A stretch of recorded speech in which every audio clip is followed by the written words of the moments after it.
Hello friends, it's Nancy from Astrology and Angel Mediums today with another tarot educational video. And I'm going to apologize if you can hear some background noise. It's summer, kids are out playing, and there's dogs barking and all of that, but I finally have enough light to where I could record. And so I wanted to talk about tarot combinations. I know that in the last video I was talking about like tarot numbers, I've talked about reversals, I've talked about each of the different suits and the major cards, just to kind of give you a little bit of like a foundational understanding of how the cards work. So I don't remember, did I shuffle these? I think I did. Okay, so it's great once you start feeling a little bit more comfortable learning how to read your cards, to also incorporate adding like the element of tarot combinations to kind of see what the whole story is. So if you're just someone that's going to be just focusing on just utilizing, let's say you're like, I'm going to do a daily card pool, and you're like, okay, so today I have the sun, and I'm just like, that's all I need. That's all I'm going to utilize to kind of give me the information that I'm looking for. I can just kind of go off of the keywords here and use this as my card of the day. Now, for some of us, we are wanting to do spreads. We're wanting to kind of talk about other things like that. So I'm just going to kind of zoom in a little bit so we can get a little bit of a better grasp on the cards. So let's say I am like past, present, and then also a future. Let's say I'm like, okay. So here we go. We have the Sun, we have the Magician, and then we also have the Nine of Wands. Now, what we can do is we can talk about how these cards are speaking to each other as a combination. So we have two major cards. They both, kind of break down to the number 1. And then we also have the number 9 here, which again gives us 10. Again, we have this element of maybe we are ready to kind of move on to the next phase. Maybe there's something that we're having to do. And if we talk about the number 9 influence, as far as like, to me, it's almost saying like you're almost at the end of everything, but there's something that you need to learn to let go of. And that is very much a lesson that comes with the Nine of Wands, as well as understanding that maybe right now we're feeling this kind of energy of being very much connected to, our creativity. We're getting a sense of action and power and drive. We were getting that warmth and that positivity that we were feeling from the sun kind of pushing us forward. And maybe we're doing too much. Maybe in the future, we're feeling a little beat down because we feel like we have to consistently keep going and moving forward. So when I'm talking about combinations, I think it's important to understand whether you have more than one sort of type of card. So let's say, so here we have two major cards from the major arcana. And so to me, this is going to be very significant. Now, let's say I had two wands cards. I would definitely focus more on the spiritual elements, the passion, the drive, our creativity, our sense of like determination. If it was, a lot, or two cups cards, maybe it's going to be more emotional. Maybe it's going to talk about more of like feelings, intuition, connections, relationships. If it's a lot of swords, maybe we're too much in our head. And I think that's why it's interesting to add in all of the different aspects that tarot talks about so that you can get a good read for a combination.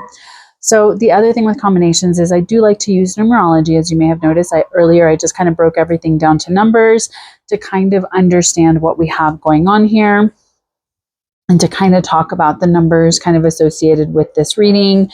And so we can do it that way. We can look at, is there planetary rulerships here that maybe are important or significant? So here we have the sun, we have Mercury, and we have the moon in Sagittarius. So maybe this is an opportunity for us to look at what's going on during we just had the full moon in Sagittarius at the end of May. So maybe something kind of was kicking off that will kind of affect what we have going on with ourselves. In the future, whenever the moon is back in or the new moon in Sagittarius at the end of this year. So maybe this is like kind of talking about towards the end of this year, we may be feeling a little bit tired, a little bit exhausted, a little bit worn down. And maybe we're just kind of saying like, we're almost there, we're almost at the finish line. But by utilizing the combination of the cards, we can kind of get a little bit more depth to our story instead of me just talking about just the sun by itself, just the magician, and just the 9 of wands, in order for us to really write out and kind of discern what's kind of happening, what is the messaging, what sort of things do we need to focus on when it comes to what the cards are going on. Now, this is fine if we just have 3 cards. Let's say we have a 6 card spread. I'm just going to pull some other cards over here and just kind of see. All right, so I'm going to pull it up a little bit. Hopefully it's not too shaky. I'm going to like tighten that. Okay, so here, again, we have a lot of major cards. So that in and of itself is telling me there's something going on that is going to feel very significant. So this may be a very important time period. Let's say that I'm pulling these cards for myself. I would definitely say like, oh, you have a lot going on. And we have 2 wands cards, one that is reversed and one that's upright. I feel like these messages are kind of reflecting back to each other and kind of giving me the sense of I need to pay attention to how this is ending. Now, if we're using a specific spread and I have specific questions for each card that I've pulled, I can focus on the message for each of those like specific cards that I pulled for that specific question. But if I'm just like, oh, I feel like pulling 6 cards to kind of help me receive guidance overall or in general, then this is nice because it allows me to kind of figure out and pull the thread on the story here. So we get an opportunity to kind of like dive a little bit deeper and kind of see like, well, what is going on?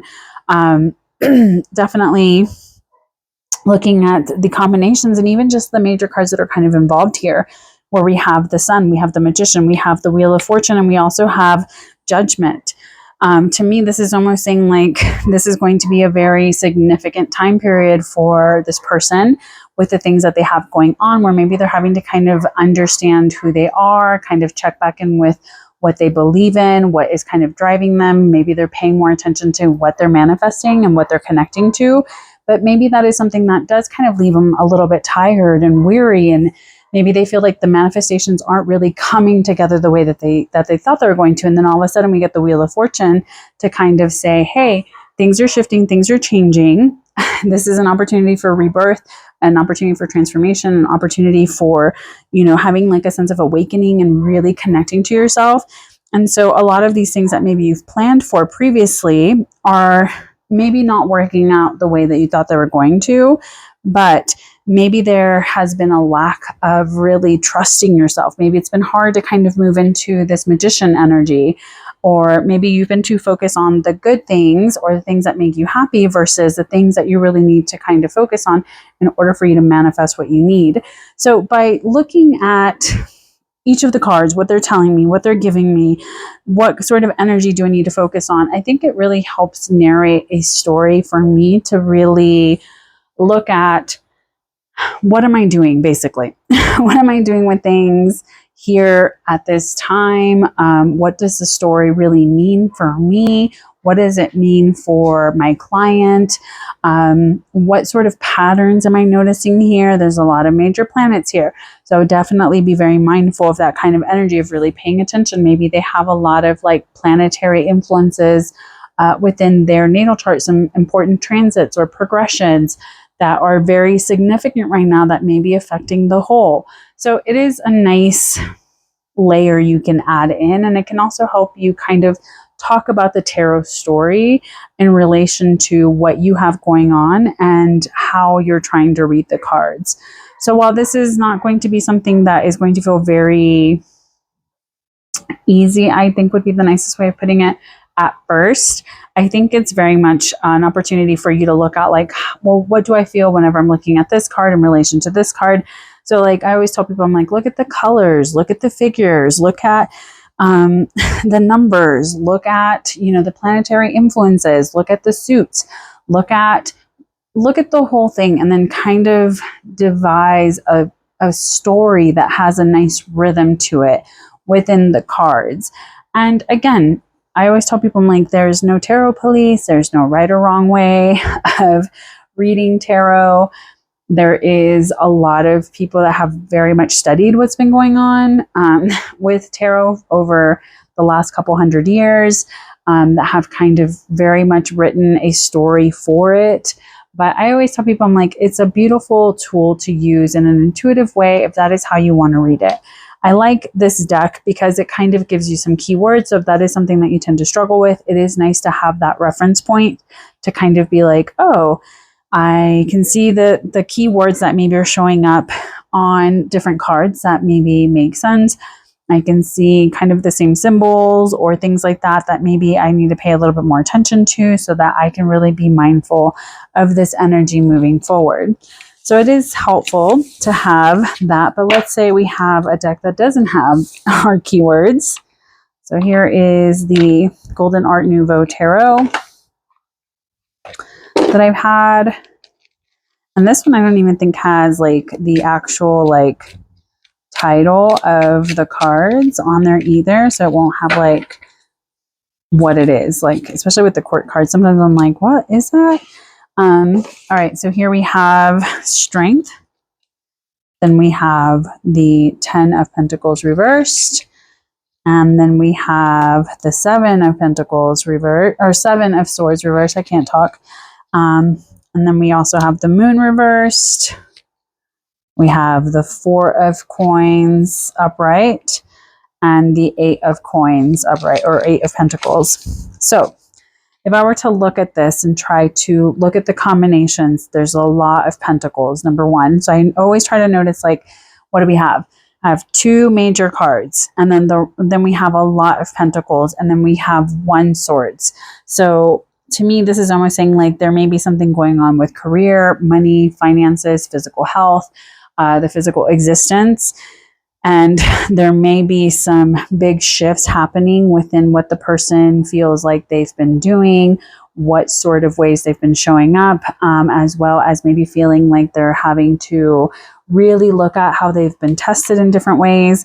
But then with the Moon reversed, to me, it's almost saying like maybe there's a lack of confronting the shadow, a lack of really dealing with certain aspects, especially with these 2 cards being reversed as well.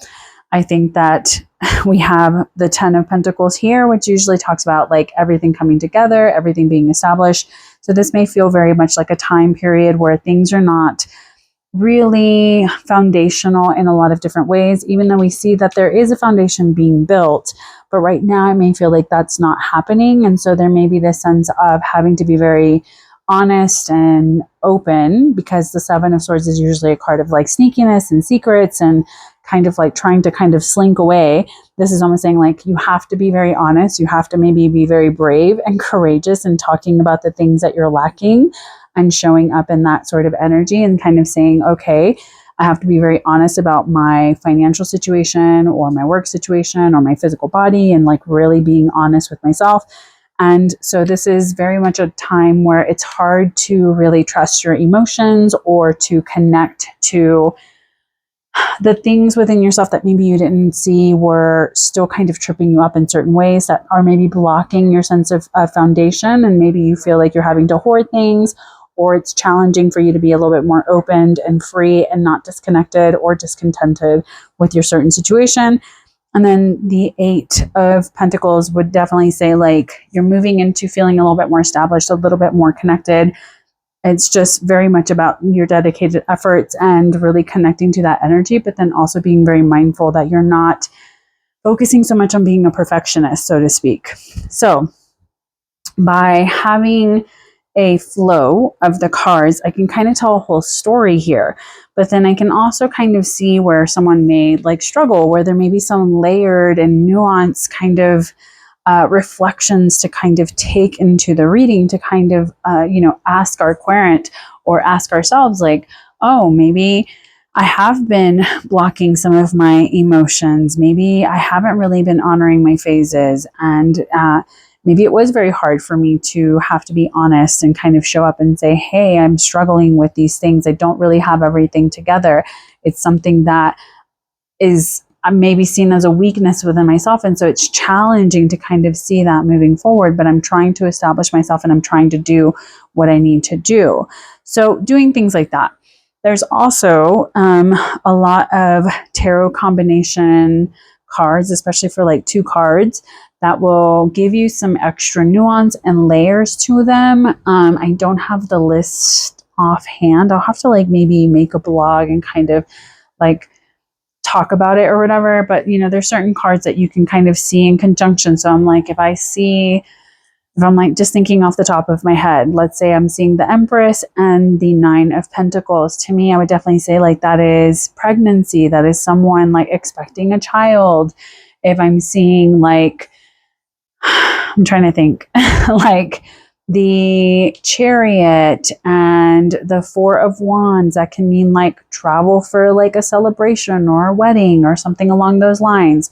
So there are certain card combinations that have a very like real world kind of connotation associated with them. And I think over time, you'll kind of figure out like what works for you. I mean, I know like there's some that's like, oh, if there's like a Knight of Cups or like a Knight of Wands and also the 3 of Cups, and this could be like a partner that's like being not very honest with you or has been kind of sneaking around. And if we have like the 7 of Swords, definitely it may be someone that is not very trustworthy in a lot of different ways and may actually be stepping out on the relationship. So there are things like that, but I always kind of err on the side of caution with stuff like that, because unless like